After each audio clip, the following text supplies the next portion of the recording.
the curtain on the bath, I always feel like someone's going to go, ah! Yeah, get you, fucker. All right. And well, you know what, folks? That's what we're saying to you. Yeah, you're going to get a surprise listening to this podcast as Keith does using my bathroom, and someone may or may not jump out at him and grab him by the wiener. Fingers crossed. Yeah, here's hoping one day.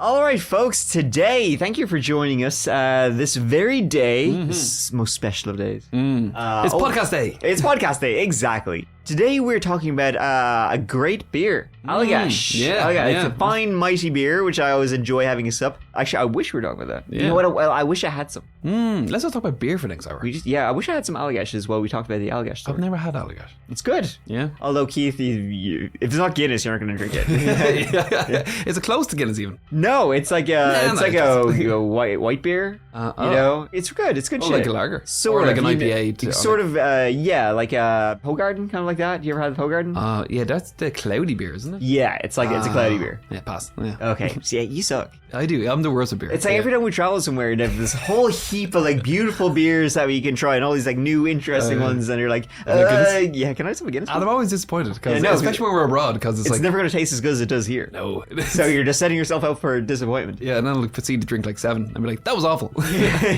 Well, Keith, you're a man who knows what he wants. Yeah, I am. I'll give you that. So Keith, any housekeeping before we delve? I have a funny story for you. Okay, am I gonna laugh? I hope so. Let's see. So right, it was getting extremely serious. I've been dying to talk about it. I've been dying to say it to you because it happened last week after we recorded the podcast. So I was driving home and I was close to my house and I was coming up to a crossroads and there was a car on the right hand side of the crossroad and they were turning slowly. Okay. There was a guy crossing the road. It was obviously in the person's blind spot and they kind of just put the brakes on, but they got kind of close to the guy. But there was like, he wasn't going to knock him down. He was going slow enough around the corner. But the guy who he nearly hit, in quotations, lost his shit. No, really? Yeah. And because like my light had gone green, I was now like in the middle of the junction. But this guy was flipping out and he was at the car window of the other guy being like, get out of the car, get out of the car, really? get out of the car. And the guy was like, no, I'm not getting out of the car. Like, so then the man proceeded to fight the car. Wow. Did he win? It was so funny. What was he doing? Just like kicking the shit out of the car? He was punching it. He was like, wow. he started I feel like that would hurt him more. Right, yeah. He was like, he started off by punching the windows and then he was like punching like the door and he went to the bonnet, he was punching the bonnet. At this point, like the lights had gone green and there was cars behind, because I was in the middle of the junction and there was cars behind me beeping. Like there was room for me to get around, but like you're enjoying the show. I'm not missing out on a man fighting a car. Who will win? I'm going nowhere. Eventually the car just kind of rolled off gently and the guy behind it he chased for a little bit. He actually chased the car? Not far. I'd say he maybe chased for maybe like 10 meters or something like that, and then he just gave up. Even that? Then he'd probably realize, actually it's a car. Yeah, I'm not going to win this It doesn't have feelings. Yeah. But I found it very funny. It was very amusing. That is interesting. Yeah. Wow. He probably had a really sore hand after doing that. But the funny thing was, as soon as it happened, because this guy was wound up. Yeah. And yeah, he was fighting a car. But then when the car drove off, the guy just went like straight back to normal and just kind of wandered off, put the headphones in, the earphones in, and just kind of hands in the pocket and started walking off. Like he wasn't walking off angry, just a normal walk off. Went back to his Ira Glass podcast. Yeah, like this was just an everyday occurrence for this man. Maybe, you know what, sometimes you just need to get it out of you. That's true, and yeah. Speaking of getting things out of you, today we're telling the story of the Allagash Abductions. It's a good old UFO story. I do enjoy the UFOs. Me too. What's the last one we did? It was Rendlesham. Oh, that was good. Yeah, today, folks, sort of actually not a similar story at all. Basically, it involves UFOs. Yeah. But it's not similar at all. This one, well, you know what? Let's just dive into it. Let's do it. Let's just freaking do it, you guys. Let's just fucking get into it. In August 1976, twin brothers Jim and Jack Wiener, good names, plus their pal Chuck Rack, alright name, were all set for a well-deserved break from their studies at the Massachusetts College of Art and Design. The three young men, along with a Navy vet named Charlie Fultz, who would be acting as their guide, were to set out on a 2-week-long camping and hiking trip in the New England region's majestic mountain trails. It could have, and should have, been the perfect getaway from the big city living the lads had become used to down in Boston. One of those life-changing trips that only seemed possible with the right exact combination of friendship and youth, dare I say. This is like, starts out like Stand By Me over here. Yeah. Instead, the young men would experience something that would change the course of their lives, all right, just in a wildly different direction than any of them had expected, suspected, or any other type of detected. Correct your action, Dean. That's what I was hoping for. The trip began exactly like that, as expected. First on the agenda was to scale Maine's highest peak at the northern end of the Appalachian Trail, Mount Katahdin. At over 5,000 feet, while the trail is popular and well established, it is nonetheless an arduous and dangerous climb for the average human being. After successfully reaching the summit of Mount Katahdin, the four men took a charter flight, which is a teeny rickety little bush plane, to Shin Pond in northern Maine's Mount Chase region. Now, northern Maine, I don't think it can be understated how just absolutely wild it is. Like, it's the perfect place to go disappear and die in. Absolutely. There's only loggers up there and nothing else. Yeah, it's very rare. If your car gets stuck in the mud, you're not going to be rescued. And if you're even on those roads, those logging trucks will probably run you over because they do not give a shit. But, you know, having scaled Mount Katahdin, they wanted to go somewhere else extremely remote. They had scaled the mountain on foot. They'd taken to the skies in a plane to reach Shin Pond. Now, it was time to master the waterways of the Allagash wilderness. That meant several days of canoes. What else? Eventually, a few days in, the four men came to a camping area known endearingly as Mud Brook. It was there that the men had their first unusual experience. Go on. It was as the four of them set up their camp for the night that off in the distance, something caught their collective vision. Now, this is not somewhere you would expect to run into another person, not with your group. It's almost 100 miles of woodland and wilderness. Jim, he grabbed the binoculars to get a better look at the object that they'd first thought to be a particularly bright star. But on a second look, Jim realized that not only was it not a star, it seemed to be no more than a few miles away, hovering a couple of 100 feet above the distant treetops, and emitting a quote, strange quality of light. Right as the four men, they tried to comprehend exactly what it was they were looking at, the object seemed to blink out of existence. Whatever it was, it hadn't flown off in any discernible direction, it had simply collapsed in on itself.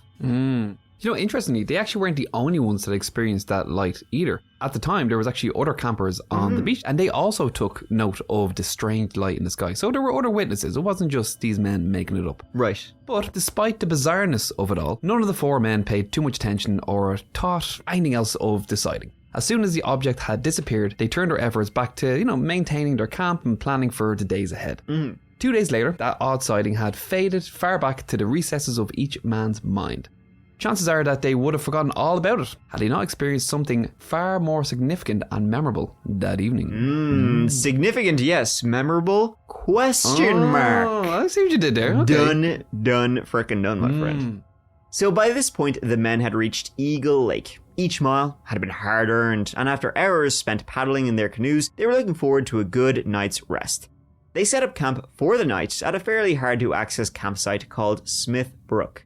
Once they'd gotten their tents up and gear stored safely away from scavenging critters and predators, the men built a substantial fire, enough to not only give them warmth, boil water, and cook, but also to act as a signal beacon to guide them back to base in the pitch-black night, which allowed the men to take the canoes out onto the lake for a spot of late-night fishing, getting some of those night fish. Everything was as it should be, or at least as the men expected.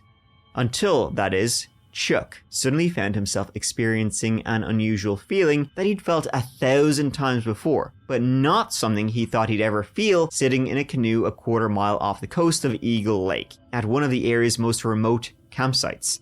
He felt that he was being watched. He tried and failed to ignore the feeling, but in the end he gave in to the most unavoidable impulse, to turn around and scan for whatever it was, just to put his own mind at ease. Only when he turned, the last thing Chuck's mind was at ease. Rather than the pitch black nothingness, or maybe the slightly more concerning possibility of the distant glow of some hungry animal on shore, Chuck was temporarily blinded and blindsided by what he saw. A huge object at least 80 feet or more that was emitting a multicolored pulsing light, or as Chuck described it, like a, quote, very bright globe of light. The object was hovering a couple of 100 feet above the nearby cove, going, quote, from white to red to green in a liquid kind of melting motion. The four men, they'd all seen the object, yet none of them spoke for what seemed like an eternity. They just stared, stunned and confused at this object. Now, defaulting to what he knew, Charles Foltz, he grabbed his flashlight and began to signal SOS in Morse code. The response was far from anything they could have expected though. Completely silent, the object suddenly flew at them, seemingly at impossible speeds in the men's direction, before coming to a very sharp and sudden stop about 50 feet in front of them. I don't know what they were expecting. Yeah, I wouldn't try and get its attention. Right. I'd be like, I hope it doesn't see me. Let's get the fuck out of here. Yeah. It's like, oh, let me signal for help. No, fuck, they're coming over to help. The object then began emitting a secondary beam of light, almost like a spotlight, but far brighter than any the men had ever seen. Panic and hysteria hit the four of them simultaneously. Without saying a word, they grabbed their oars and began to paddle like frickin' crazy. And the frantic lack of cohesion between the paddle strokes meant the men didn't get very far. They're basically paddling in circles. The UFO was just like, what the fuck are you doing? In a second, the object was directly over them, and they found themselves completely enveloped in a warm light that they hadn't felt before. A few moments later, as their current slid their canoes ashore, the four men were shaken back to their senses by the jolt of wood hitting dirt.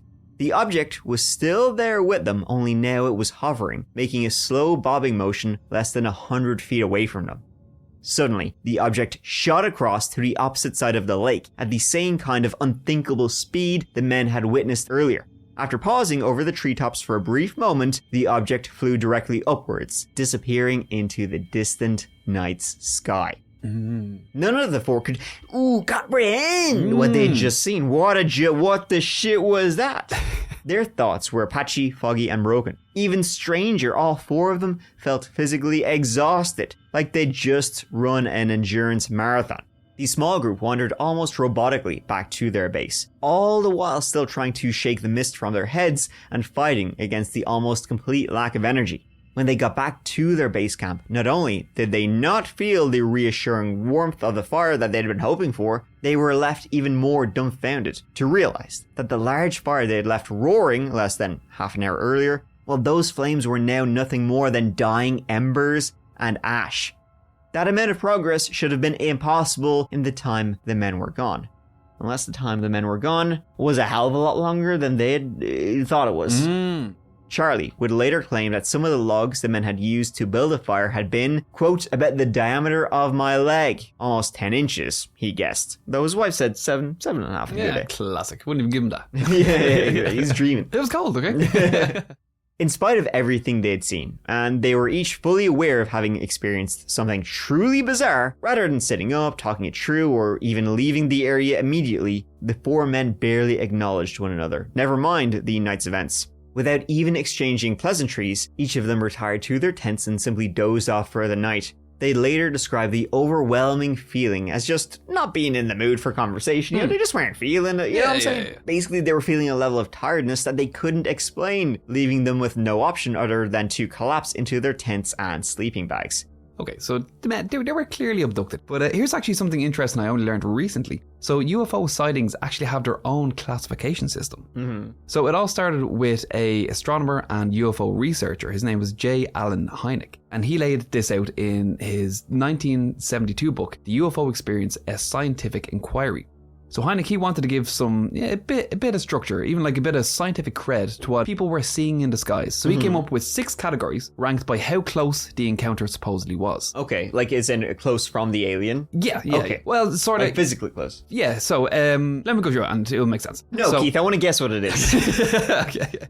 So it starts off pretty tame. So there's nocturnal lights. So these are like strange lights zipping around the night sky. There's daylight discs. These are saucer-shaped objects spotted in broad daylight. Then there's radar visuals when lights or shapes are shown up on radar, adding to a bit of hard evidence or just a bit of a glitch maybe. Okay. Then we get to the famous close encounters, the ones you've definitely heard of. So there's a close encounter of the first kind, or CE1, which is a visual sighting of a UFO up close, around 500 feet. Then there is close encounters of the second kind, CE2, when the encounter leaves physical traces, like scorched ground, electrical interference, maybe some mysterious sunburn. Okay. Then there is close encounters of the third kind, CE3. Which is when they touch you in the butthole. This is when witnesses claim to actually see the beings. So there's humanoids, robots. They see the pilots of the UFO. They see the actual aliens. Yes, yeah. And yes, this is where the movie Close Encounters of the Third Kind got its name. Hynek's UFO scale, it actually appears on the movie poster. And Hynek himself actually made a cameo in that film. Wow. Which I thought was pretty interesting. I've actually never seen the movie. Neither have I. But I read about it. I hear it's good. So, after his death in the 80s, there was other ufologists, and they decided to keep the scale going. Yeah, what's this? Was there a fourth, fifth, sixth? Yeah, so there's close encounters of the fourth kind, CE4, and these are abductions, people being taken on board. There's close encounters of the fifth kind, CE5. This is direct communications or interaction with the beings themselves. It goes all the way up to close encounters of the 69 kind. Hey, nice. Okay, that was a joke. And some of that alien booty. Yeah, but there is close encounters of the seventh kind, which CE7, is having sex with an alien? Interbreeding between human and alien. Oh, hell yeah. Oh, hell yeah. Let's get into that one. Seventh kind. A bit of a hop, skip, and a jump, though. If, like, sixth is just talking with them, and then seven is like, okay, now you're in bed with them. You're like, all right, no messing around here. No foreplay. To bring you up in the light, that was a foreplay. Okay, you're right. Tickled me.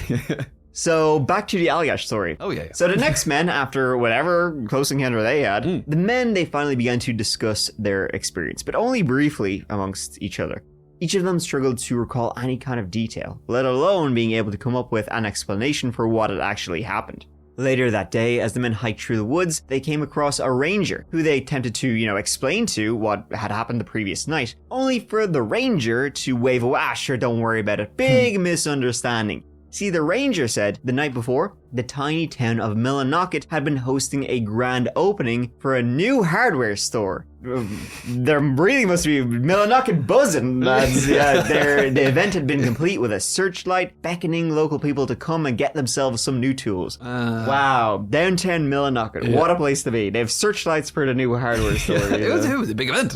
Does the hardware store open in the middle of the night as well? Why is there searchlights? Yeah, it's so weird. It's a PM freaking hardware store, it seems. And so the ranger insisted, that's the lights you're seeing. It's the new attraction in town. A new place to get a screwdriver. That makes sense. So the four of them responded with an equal amount of disdain and frustration. The rangers offered explanation. There was no way what they'd seen was a spotlight. Never mind that the tiny town of Millinocket was a good 75 miles away from where they'd been in the cove. So that must have been some strong-ass searchlights. Oh yeah, Batman level, I'd say. Mm-hmm. Now, the conversation with the ranger, this was the last time that the men discussed the event for the rest of the trip. The final few days were devoid of any more unexpected experiences. The four of them went back to their daily lives. Now, the experience, it fell further into the recesses of each of their minds, yet none of them could quite shake the uneasiness they'd felt since that night on the lake. Despite everything, none of the four talked to each other or anyone else about the experience. But then Jack's dreams started. Well, nightmares, actually, to be more accurate. They began as vague flashes of fantastical images, but gradually they became more and more clear, more like memories. In the dreams, Jack was frozen to the spot, completely paralyzed. All he could feel was terror. The dreams progressed, almost nightly, slowly unveiling more detail. Eventually, they no longer felt like dreams at all. Jack felt like he was reliving something. He could see his tree camping companions, his brother Jim, Chuck, and Charles. They were sitting, naked, on a bench nearby. The four men, though, they weren't alone. There was something else with them. In fact, there were several of them. Whatever their tormentors were, they weren't human. Jack thought they seemed more like large insects with long, thin necks, huge heads, and oversized eyes that took up most of the top side of the creatures' faces. Even when Jack fought with everything he had to fight the beings off him, he remained frozen. As they poked and prodded at him and his friends, Jack remained unable to scream out, unable to fight back. Embarrassed, scared, Jack kept the dreams mostly to himself, only sharing the details with his wife, Mary, and that was only because he had to explain why he frequently woke in cold sweats and hyperventilating. I thought I missed out on the opening of the hardware store. No, I'm not good. In 1988, it had been more than 12 years since the main trip. Jack finally told his brother about the dreams he'd been haunted by, only for his brother to respond, not by ridiculing him or even teasing him. Instead, Jim finished Jack's description before he could finish it himself. He hadn't said a word about it until now. There was no way Jim could know what was in Jack's dreams, unless he'd experienced the same dreams himself. Jim even described the beings in the exact same way. The stories had enough in common that coincidence was next to impossible. Curiosity briefly replaced fear, and the brothers set about researching what could have caused them to experience such dreams. And it didn't take long to come across UFOs, and then the idea of missing time, one of the most commonly reported elements of abductees, or, quote, Experiencers. I love that. Experiencers. I'm an experiencer. So in the end, the brothers, led by Jim, they learned enough about the history of UFO sightings and abductions that they were almost certain that this is what they had experienced. They were one of the experiencers. So further, the brothers, they contacted Chuck Rack and Charles Fultz, who were astonished to find out that they had also been having the same kind of horrific dreams in which they were haunted by insect-like beings performing some kind of scientific examinations on them and their friends. And so the tale of the Allagash abductions might as much be the story of ufologist Raymond Fowler as it is of the Wiener brothers or Chuck or Charlie. See, Jim knew of Raymond Fowler from the UFO community and had read some of his work in his own attempts to understand what had happened to him, his brother, or Charlie or Chuck. When Jim attended a UFO convention that Raymond Fowler was a guest at, he took the opportunity to introduce himself and told Fowler all about the Allagash experience they'd gone through a decade earlier. Ufologist Fowler was immediately and immensely intrigued by Jim's recounting, recommending they stay in touch, and soon suggested the idea of hypnotic regression. Now, Raymond E. Fowler was born November 11th, 1933, in none other than Salem, Massachusetts. Where? And what happened there in 1692, Keith? After earning his Bachelor of Arts from Gordon College in Wenham, Massachusetts, Fowler served a short stint at the US Air Force from 1952. During that time, he picked up a fascination with UFOs or UAPs that would not only last the rest of his life, but ultimately take over its entire direction. I really dislike the new Munker UAPs. Yeah, UFOs sound so much cooler. I refuse UAPs. UAPs, unidentified aerial phenomena? No thanks. UFO's way better. UFO is the only term. It's kind of like when they changed from WWF to WWE. I can't get behind it. No, it's always going to be WWF in my head. Yeah. After being discharged from the Air Force, Fowler joined the NICAP, or the National Investigations Committee on Aerial Phenomena, which sounds like a government organization, but is absolutely not a government organization. And he quickly rose up the ranks of the committee and became a well-known figure in the UFO community. The committee would end up fading away and splintering off into several other groups, and Fowler himself, he would become a member of several of those groups, but most notably MUFON, or Mutual UFO Network. Fowler not only traveled around speaking to people who reported experiences, but he would also give lectures on the cases he had investigated. In the late 70s, he'd become quite a niche pop culture figure, making appearances on some of America's biggest shows, including Today, Good Morning America, The Dick Cavett Show, The Mike Douglas Show, Unsolved Mysteries, as well as countless radio shows and other talking head appearances on various TV documentaries. He was everywhere. Celebrity ufologist, celebritologist. His most notable contribution to the community came from his 1979 book, The Andresen Affair, which is widely credited with introducing the now very significant concept of alien implants to the study of ufology. He's also well known for his assertion that as many as 90% of UFO sightings can be explained by man-made objects or natural phenomena, with only 10% or fewer being worthy of being investigated more thoroughly. Only much later in life would Fowler also claim, / admit, depending on what you believe, that he was like, I've investigated so many, I too have experienced numerous abductions, and had been an experiencer throughout his life. Which is like, really? Yeah. Wow, what are the odds that you also were investigating it, and then I think you might just dreamt some of these. This is the aliens, he knows too much. Yeah, exactly, yeah. He'd go into detail these experiences in his autobiography, UFO Testament, Anatomy of an Abductee.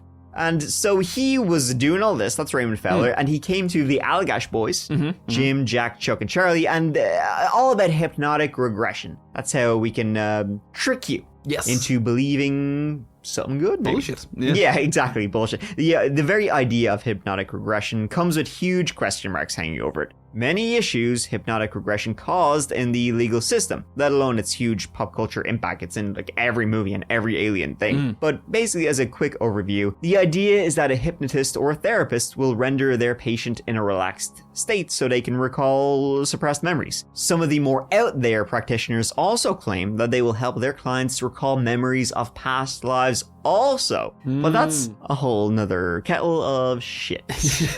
Yeah. So hypnotic regression, right? The idea is to achieve either the recollection of important facts to help get to the truth, either in a legal or civil setting, or to confront the truth in order to begin the healing process. The biggest issue of many is that there aren't any limits on basically who can perform hypnotic regression. It's not a medical procedure, so you don't need to be a doctor to perform it or basically have any kind of qualification. So there's a big difference between a qualified psychologist or therapist guiding someone through the process and a self-accredited therapist who could easily, intentionally or accidentally induce false memories or recollections along the way. Guiding is one thing, directing and inventing something totally else. That's exactly how the satanic panic happened. Right. Like, that all kicked off in 1980 with a book called Michelle Remembers. It was written by a Canadian psychiatrist, Lawrence Pasdar, and his patient, who he'd later marry, Michelle Smith. And the book claimed that she'd survived satanic rituals, all supposedly uncovered through recovered memory therapy, which has since been completely discredited. So the book set off a huge wave of hysteria. There was over 12,000 substantiated claims of satanic ritual abuse. Started in North America in the 80s, spread all the way across the world in the 90s, and unbelievably, like, some of the fear, it still hangs around today. So we can thank false memories for giving Satanists a bad name. Thanks very much, lads. So not only did Jim and Jack, the brothers, agree to Fowler's suggestion for hypnotic regression, the two Charlies, Chuck and Charlie, they said hells yeah too.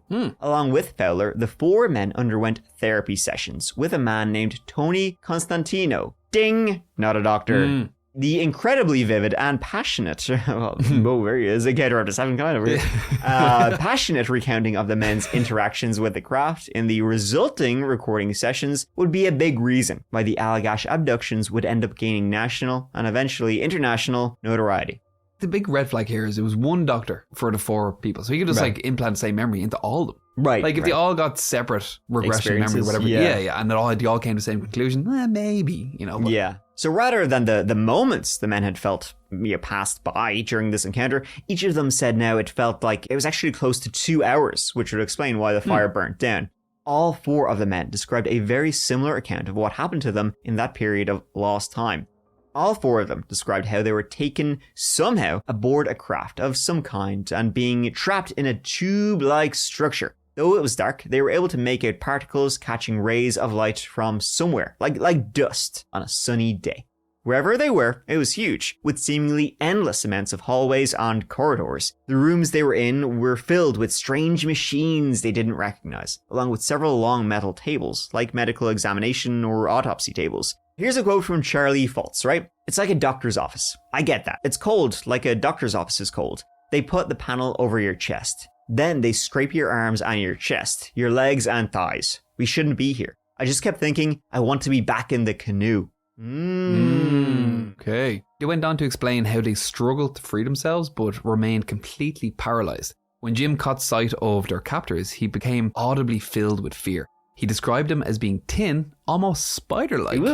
They had only 4 fingers on each hand and seemed to be wearing some kind of suit. Quote, they're like bugs. They've got bug eyes. Okay, so, great. Good, yeah. When Chuck tried to explain the bug's appearance, though, he found himself unable to concentrate on them. He described them as being like, quote, trying to tune a fuzzy radio, end quote. Which is more of a sound, really, than that. Sounds very much like he's making this up. That's all I'll say. Afterwards, the brothers sketched their alien overlords. The results were very similar to basically, the idea of the gray, big head, big eyes, long fingers, skinny body, all that kind of shit, complete with little suction cups on the tips of their fingers. Their mouths were lipless slits that protruded slightly from their faces, giving the appearance more of a bird-style beak rather than a human mouth. Their necks were long, thin, and almost fragile looking. In the transcript of the hypnosis session, Jim recounted the overwhelming feeling of wanting to reach out and throttle one of the monsters in front of them. I just want to kill them. I love that. Yeah. But being frozen in place as the aliens poked, prodded, and probed him and his friends. Here's a quote from Jim Weiner. They don't know what to do. I think they think I'm going to come after them. I feel like I want to. The first one that comes near me, I'm going to throttle him. I don't like these things. I don't care where they come from. They shouldn't be doing this to people. Wow, let me at him. Yeah. The experience was far from painless, and all 4 men felt that the aliens definitely had a malevolent intent. All 4 versions also shared details like being naked, held in some kind of invisible stasis while being given powerful, wordless commands. But it wasn't communication, it was control. Here's a quote from Jack Weiner. They're right there. Their face is right in my face. I don't know why. I don't want to know. I don't want to know what they want. They're saying things. In my head, they're saying, don't be afraid. They say, do what we say. Just do what we say. Huh. Okay, great stuff. I don't think you taught that quote. Yeah. The men had no option but to submit to their captors as they carried out their experiments, painfully poking at their most intimate of areas, including the old cock and balls. At one point, Chuck... Hey, that's a seven encounter. Yeah, that's a 7 encounter, yeah. At one point, Chuck recalled a very specific scene playing out as the aliens used some kind of machine. Apparently a kind of supercharged vacuum that seemed to pull various fluids out of Charlie's body for study later. Here's a quote from Charlie Chuck. It's actually kind of confusing because there's 2 Charlies. Like, Chuck is a nickname for Charlie, right? Yeah. So this is a quote from Chuck. I see some sort of device on them. They got what looks like a silvery. It looks like it's got curves on it. It's almost like it sucks something. He's got his head tipped way back. It's almost like he's in pain. We can't help him. All we can do is watch him as it sucks and sucks and sucks again. He sounds jealous. Yeah, I know. Can I be next? It's my turn.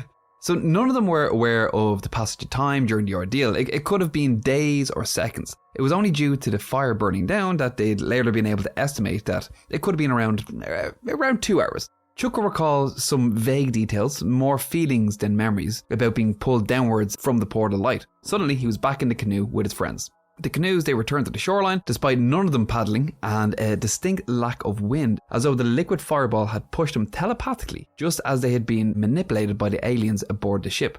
Finally, the ship disappeared, and the rest of the night continued as they remember. Just like drop them off, and just give them money for a taxi. Yeah, take that, slut. I was you barely in the morning. You understand. In the wake of the hypnotherapy sessions, Raymond Fowler, being well experienced with the UFO matters and knowing that these sessions themselves were not going to be enough, he requested that the 4 men, Jack, Jim, Charles, and Chuck, submit to a polygraph test, which they did. They all passed with flying colors, and the broad public consensus was that whatever had really happened, the men believed what they had experienced was true, was real. Now, obviously, we don't need to go into polygraphs, which are largely kind of bullshitty, but like, whatever. Back then, they were far from being debunked as they are today. And in fact, back then, like, it's not like they could Google how to pass a lie detector test like you can today. The information wasn't readily available. So coupled with the hypnotherapy sessions, which also hadn't been scientifically scrutinized like today, and psych evaluations of each man, turning up positive results, putting them all in good mental health, that was enough for the story to catch some real credibility in both the UFO community and wider popular culture. The story really took off after it was covered by none other than Robert Stack on Unsolved Mysteries. The images the men had drawn and the transcripts of their regression sessions often would become referenced and debated. And to this day, there is a lively debate around the truth of each of the men's stories. In 1993, Fowler, he released a book on the abductions, which is the basis of pretty much every retelling of the abductions, including this one. The book, The Allagash Abductions, Undeniable Evidence of Alien Intervention. It's a fun and, at times, intense read for UFO fans. As rewarding as telling the story publicly was for Fowler and the men, it also brought a huge downside. So if you think you've got like an ET joke the men haven't heard, you're probably wrong. Later in the 90s and the early 90s, all but Charlie would report further interactions they put down to alien interactions and even possibly abductions. I love how they're like, I got abducted once. Again, it keeps happening. And it's like, you got to keep that rolling. More content. Yes, exactly. The content mill must keep churning out new content. Their publishers just on to, we need a part 2. Exactly, yeah. The evidence being largely made up of debunked scientific methods certainly doesn't help, build up the shaky foundations of the story. So let's get real here. I mean, obviously the answer is aliens, but let's pretend it's not. If we're trying to make up fake answers, because they obviously were abducted, but let's, for shits and giggles. Okay. May as well. Even the most skeptical among us has to admit that there is the possibility that they did see something in the skies, natural or man-made, a genuine UFO or no. The whole thing is, though, the abduction bit does get a bit hard to swallow because there's lots of videos online, you can YouTube this shit, of UFOs. There was the video that went viral about a month or so ago of the missile. UFO, or bounce off or whatever. That the US government released. There's so many. I'm stuck in this like mad algorithm now where everything is just pushing UFO. doing the UFO algorithm? Oh, it's everywhere. Like my phone is just like it's sending stuff to me even without me searching. It's just like, like it comes up in like on your news things. Yeah. But aliens, this is all the time. So like I'm like, there's aliens everywhere. Whereas my algorithm's like, he loves aliens. It's mad. Them seeing something in the sky is not that far-fetched. No. But it's the abduction part that's where it does get far-fetched. Yeah. The logical explanation, and the one favored by academics, is that the men inadvertently lied. Basically, the hypnotherapy sessions brought out false memories, and all just being made up of what the men wanted to believe happened. Yep. They were guided. Jim and Jack, they admitted they had been researching UFOs and abductions for years before the hypnotherapy session, so probably just like other people's stories, yada, yada, yada. Add to that the Roswell incident and the abundance of other UFO-related stories that had been in the news for years beforehand. All of the elements needed to construct the story already there, just waiting, to be boop, boop, strung together. And then you got a whole bullshit, right? Yeah. Naturally, though, the most common response among skeptics is simply, no response at all. That the men didn't inadvertently lie. They just plain lied. It was all bullshit. Yeah. Just as Chuck Rack, one of the men, admitted later on that it was all a lie. Well, that clears that up. In 2016, Chuck Rack suddenly publicly denounced his and his friends' own earlier claims about the events at Big Eagle Lake. I love this. It's just like, remember that bullshit we've been profiting off for decades now? I made it up. You didn't believe that, did you? Oh, how embarrassing for you. While he continued to assert that he'd definitely seen an object, the rest of the story, including the abduction details, complete figment of the men's collective imaginations. So why did Rack, go along with it? Why did he not, say that this was bullshit sooner? Ding, ding, ding. Cold, hard cash. Money me, money now. At least at first. Eventually, he said he just got too far past it stopped being funny, and he was like, actually, this is paying my mortgage. Let's keep it going. According to Chuck Rack, Jim Weiner had only begun to experience visions of having been abducted following a traumatic brain injury caused by a bad fall years after the Allagash trip. He never dreams, and then he bang out noggin. Suddenly, I was abducted years. My brain, my precious brain. Okay. And then basically everybody else just went along with it and said, I'm having dreams too. Yeah. Jim Weiner acknowledges that he did have a TBI, traumatic brain injury, but that despite damage to his spine, neck, and head, it was not the cause of his memories. So full. I know, right? Yeah. He says it was it was not the cause. Okay. The memories were real. Yeah. And all the other men, like the two other men, Jack and Charles, they both say the story is real. Only Chuck Rack is the one saying it's bullshit. That it's a lie. Yeah. So the other three are like, They're still waiting for that second book. Yeah, I know. They're like, shut up. Yeah. Like, get a movie deal. They're talking about it on a podcast. Yeah, exactly. Yeah. We're paying royalties. Yeah, right. Shit. Cut. Yeah. So only Chuck may have claimed to have lied about the abduction, but he always insisted the sighting 2 nights earlier really did happen. Remember the one about the distant light that collapsed in on itself? Yes. So why lie about one aspect but not the other? Well, the fact is, whether you believe the men or not is most likely dependent on whether you believe in UFOs in the very beginning. If you believe in UFOs, then you most likely see Chuck's admission as being the real lie, most likely in order to live a quiet life and escape the ridicule that followed him since that night. He did get abducted. He's lying about it now because he just doesn't want people to talk about it. He doesn't want to have to tell the story. He doesn't want the UFO jokes. On the other hand, if you were a skeptic going in, you most likely think that Chuck's admission was the truth, and since the money dried up, it's not worth maintaining it anymore. I mean, people are probably still not buying the books and listening to this shit. Yeah. And again, he doesn't have a second abduction, so you need a sequel, right? You need to keep the franchise pumping, So as for his claim, the first part, seeing a distant light, did it really happen? Well, he's an admitted liar, so why should we believe anything he says? What really happened above the waters of Big Eagle Lake that night is something we will simply never know. But it's a good story. It is a good story. I have a theory. Oh, Keith's theories, folks. I love your theories. Okay, Let's go. This is a theory that could explain the lights that they saw. And this is a real theory, which I've extensively researched for about 20 minutes last night.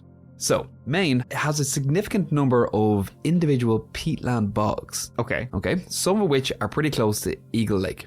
So the reason I'm telling you this is because of a phenomenon which can be seen in marshes and bogs called ghost fire or will-o'-the-wisp. Ooh, I like it. So for centuries, they've reported seeing these eerie flame-like lights hovering over marshes, bogs and other wetlands. Various cultures, they interpret these as like fairies or ghosts or spirits. However, scientists, they've offered a different explanation. So they form when methane and other gases from decaying material, they react with oxygen and briefly ignite, producing a flame-like glow.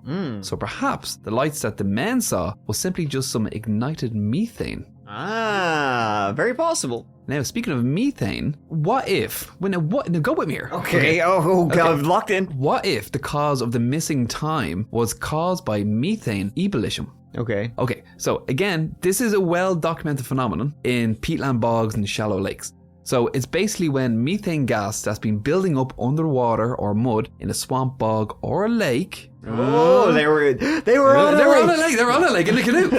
And it suddenly escapes all at once as in one big gurgling bubble. So from the decaying compost underneath on the lake, and then and it comes out the top, and it just spreads methane everywhere. If a big release and you're close enough, you could feel lightheaded, dizzy, confused, and even pass out. Oh, can you get high off methane? I don't think so. No, you can just get really confused. Okay. Yeah, I think it like disorientates you. However, like this is just a theory, and not a very strong one, if I do say so myself. So methane... It's not a very thought. No, it's not. Okay. So methane ebullition, large enough to cause 4 grown men to pass out, would be extremely rare. And even then, in an open place like Eagle Lake, the gas would likely dissipate within seconds. Okay. Causing nothing more than like a bad smell. Like, who was that? So yeah, it was actually... You know what? It was probably aliens. I think it was... It was aliens. We're going to go on aliens. Yeah, it's definitely aliens. Yeah, it was aliens.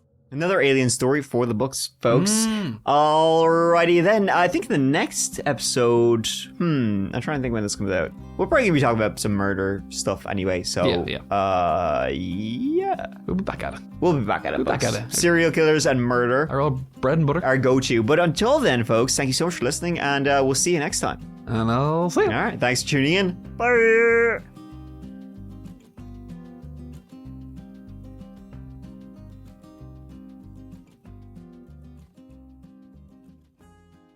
Which, like, ironically, this is probably exactly how the fish felt after the men's little nighttime fishing trip. Maybe there's a fish out there in Allagash telling the story of how they got abducted. Maybe. Maybe. Hell, maybe there's even a fish podcast where they're talking about it. Who knows? But You're delirious. Have you been abducted, Keith? What am I talking about? I don't know.